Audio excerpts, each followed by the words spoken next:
देवभूमि के सभी भाइयों बहनों, माताओं, बुजुर्गों, आज इतना हॉल ये खचाखच भरा है और मैं समझता हूँ कि हजारों लाखों लोग टीवी के जरिए, मीडिया के जरिए, सोशल मीडिया के जरिए आज इस कार्यक्रम को भी देख रहे होंगे। उन सभी को मेरा नमस्कार, सबको मेरा प्रणाम। आज मैं आपके बीच में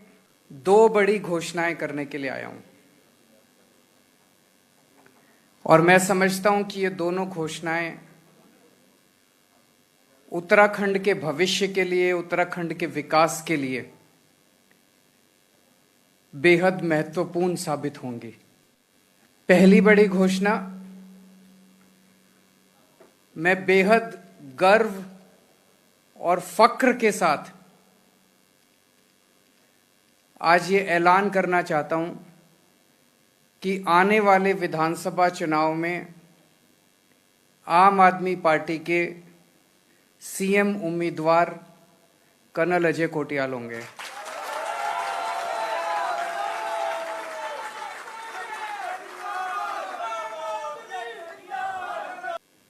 कुछ दिन पहले मनीष सिसोदिया जी आए थे।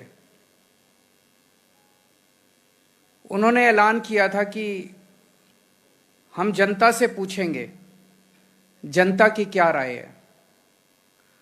उसके बाद हमने किस्म किस्म के सर्वे किए, किस्म किस्म के तरीकों से जनता से पूछा, देवभूमि की जनता से पूछा कि आम आदमी पार्टी को अपना सीएम कैंडिडेट किसे बनाना चाहिए। क्या कर्नल अजय कोटियाल को सीएम कैंडिडेट बनाना चाहिए? मैं समझता हूं इतना ओवरवेलमिंग रिस्पॉन्स आया लोगों का। लोगों ने कहा जी, जब से उत्तराखंड बना है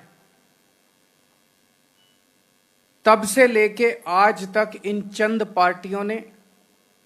और इन चंद नेताओं ने मिलके उत्तराखंड को पूरी तरह से लूट लिया। उत्तराखंड को लूटने में इन नेताओं ने कोई कसर नहीं छोड़ी। लोगों ने कहा अब हमें नेता नहीं चाहिए, बहुत हो गए नेता और बहुत हो गई पार्टियां, अब हमें एक देशभक्त फौजी चाहिए। हमें ऐसा शख्स चाहिए, ऐसा देशभक्त चाहिए, ऐसा व्यक्ति चाहिए जो अपना घर भरने की बजाय उत्तराखंड के लोगों की सोचे, उत्तराखंड के विकास के बारे में सोचे, मां भारती के बारे में सोचे। तो ओवरवेलमिंग लोगों ने, बहुत बड़े स्तर पे लोगों ने कहा कि हमें इन नेताओं के भरोसे अब उत्तराखंड आगे नहीं बढ़ सकता, इन पार्टियों के भरोसे उत्तराखंड आगे नहीं बढ़ सकता,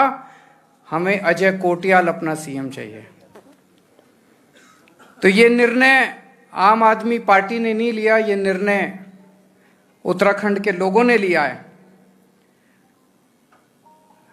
कि अजय कोटियाल साहब को आम आदमी पार्टी का सीएम कैंडिडेट बनाया जाए। अजय कोटियाल साहब वो शख्स हैं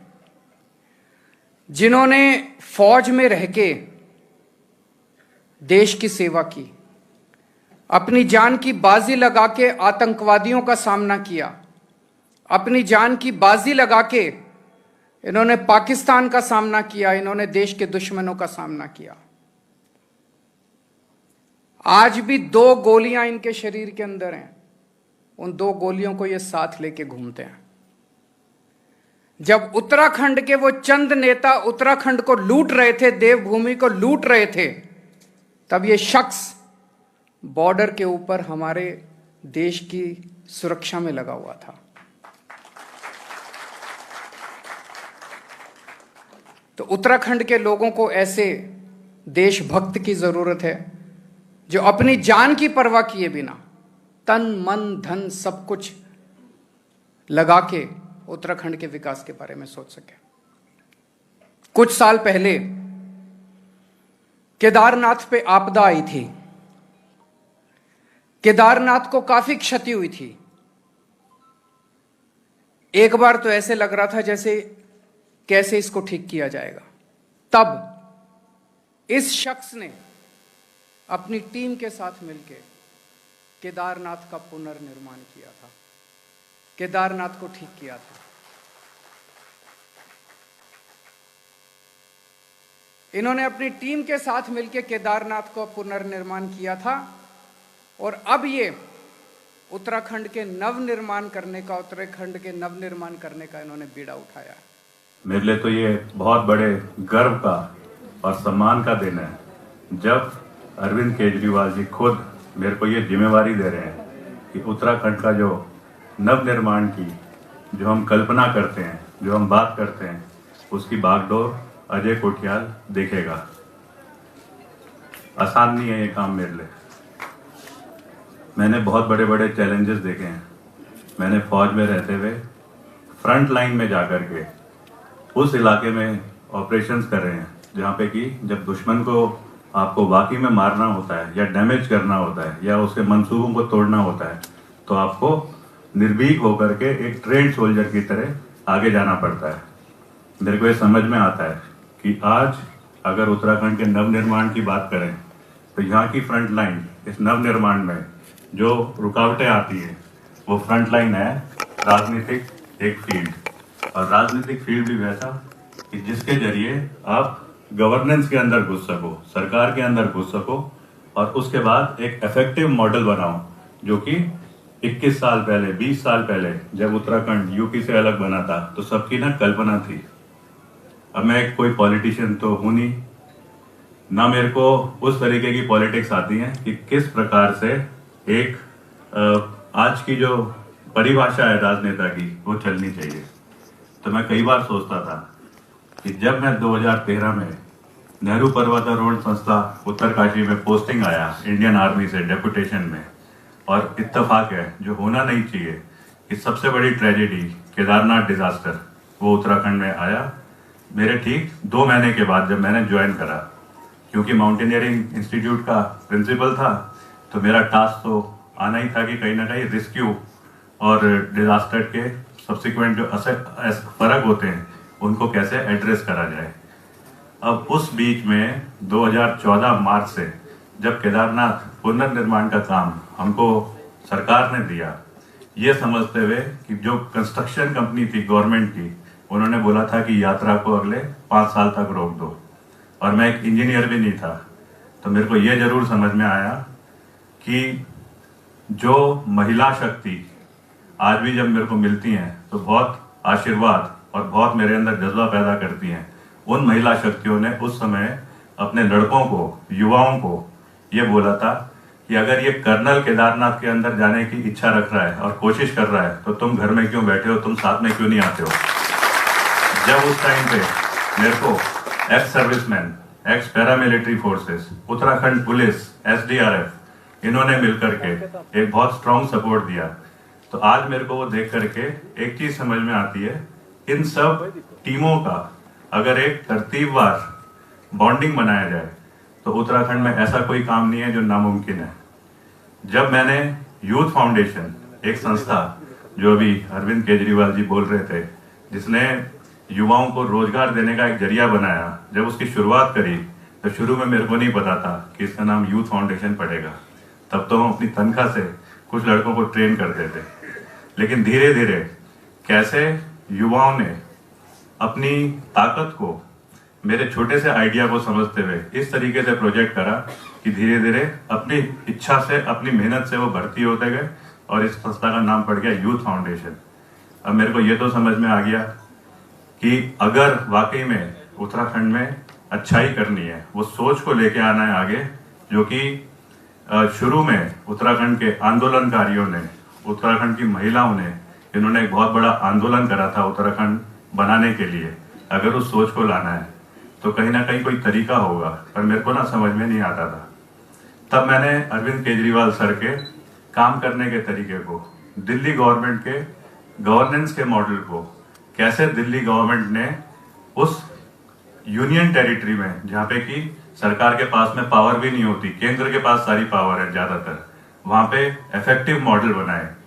एम्प्लॉयमेंट के इफेक्टिव मॉडल बनाए, एजुकेशन के इफेक्टिव मॉडल बनाए, हेल्थ के। और ये वो वाले मुद्दे हैं जो आज उत्तराखंड में सबसे ज्यादा जरूरत थी। जब ये वाली चीजें मैंने देखी तो मैंने आम आदमी पार्टी का दिल्ली का गवर्नेंस मॉडल, अरविंद केजरीवाल जी कैसे उसे यकीन करते हैं, उसको देख के फॉलो करना शुरू करा। और मेरे को समझ में आया कि अगर मैं इस मॉडल को ट्राई करूं प्रॉपर सर की एडवाइस और गाइडेंस में, तो उत्तराखंड में भी उतनी ही ताकत है और उतना ही जज्बा है कि हम ना ये सब चीज़ें कर सकते हैं। हमने पॉलिटिकल पार्टी ज्वाइन कर ली, आम आदमी पार्टी, और अभी हम जगह जगह भ्रमण कर रहे हैं। हमें दिखाई देता है, हमें समझ में आता है कि अगर युवा आज जागरूक हो रखा है, अगर युवा बहुत ज़्यादा ताकत रखता है, अगर युवा हमारी आंख में देख करके इस उम्मीद से हमसे पूछने की कोशिश करता है कि सर मेरे में तो सारी ताकत है, मेरे में तो सारी इच्छा है, आपके अंदर इतना एक्सपीरियंस है, आपने आम आदमी पार्टी ज्वाइन करी है जो कि दिल्ली में अपने को साबित कर चुकी है, तो क्यों नहीं आप हमको एडवाइस करोगे कि कैसे हमारे को भविष्य में एक अच्छा यूथ बनना चाहिए, एक अच्छा अपना रोल प्ले करना चाहिए उत्तराखंड और देश के निर्माण के लिए। तो मेरे को ये ताकत समझ में आई जब महिलाओं ने मेरे को बोलना शुरू करा कि बेटे हमारे अंदर ना बहुत इच्छा है, खाली ये है कि हमें जानकारी नहीं है, और हमारे बच्चों को तुम किस तरीके से रोजगार दे सकते हो और उम्मीद कर रहे हैं तुमसे। तो मेरे को दिखा कि एक बहुत स्ट्रांग फोर्स है। एक्स सर्विसमैन 15 साल नौकरी करके, 18 साल नौकरी करके, 21 साल नौकरी करके अलग अलग रैंक में वापस आ जाता है। एक्स पैरामिलिट्री फोर्सेस के जो सोल्जर्स हैं उन्होंने कौन सी ऐसी जगह है जहाँ पे नौकरी नहीं करी है, जो आज अगर मैं कहूँ उत्तराखंड बहुत छोटा सा है, अगर उनके एक्सपीरियंस को हम यूज कर सके। कहीं पे बहुत बड़ी आपदाएं आती हैं, वहाँ पे ये लोग लोगों को बचाने के लिए जाते हैं। लॉ एंड ऑर्डर ये लोग यकीन करते हैं, समाज में काम करना ये लोग यकीन करते हैं। ये सब उत्तराखंड के अगर मॉडल हैं, और मैं अगर सोचता हूँ कि मैंने वाकई में उत्तराखंड के नव निर्माण को देखना है, और मेरे को लगता है कि कहीं ना कहीं थोड़ी सी हिचकिचाहट रहती है मेरे अंदर, तो मैं जरूर जानता हूँ क्योंकि आप लोगों ने मेरे को कहीं ना कहीं छोटी छोटी इंटरेक्शन के दौरान ऐसे हौसले दिए हैं कि कर्नल साहब हम आपके साथ में हैं, खाली एक चीज़ है, आप घबराना मत, आप आगे बढ़ते रहो। और हम धीरे धीरे करके एक शब्द जो अरविंद केजरीवाल ने बोला था, भोले का फौजी, भोले के फौजी की टीम बनते रहेंगे और आगे उत्तराखंड का नवनिर्माण होता रहेगा।